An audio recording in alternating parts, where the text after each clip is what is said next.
Les rideaux sont tombés sur la 23e session ordinaire du Conseil des ministres du Conseil de l'Entente à Lomé. Ouvert le lundi 3 novembre dernier par les travaux du comité des experts, la réunion a pris fin samedi 8 novembre 2025 sur une note de satisfaction et d'engagement en faveur de la paix et de la sécurité dans la sous-région ouest-africaine. Comme vous le savez, mesdames et messieurs, notre rencontre se tient dans un contexte régional exigeant.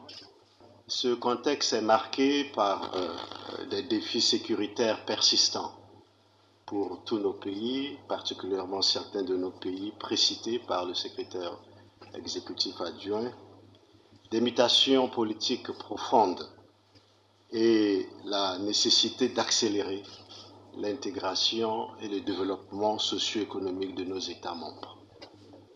Il est important pour nous, comme Conseil de l'Entente, de rester une organisation exemplaire dans le cadre de cette intégration. Face à ces réalités, le Conseil de l'Entente, qui est une institution pionnière, doyenne de la solidarité africaine, ne peut qu'exprimer sa solidarité à l'endroit de certains de nos pays qui ont des difficultés, précisément des difficultés sécuritaires. Car nous sommes conscients que les difficultés sécuritaires des uns aujourd'hui peuvent être des difficultés sécuritaires pour nous autres demain.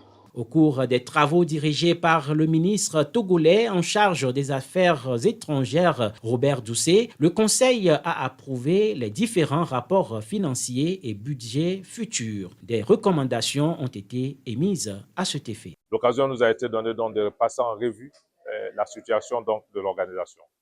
De passer en revue la situation de l'organisation, sa situation financière, ses performances, ses perspectives, et c'est la question également des financements de l'organisation pour les prochaines années à venir, en raison donc des difficultés financières importantes que traverse cette organisation.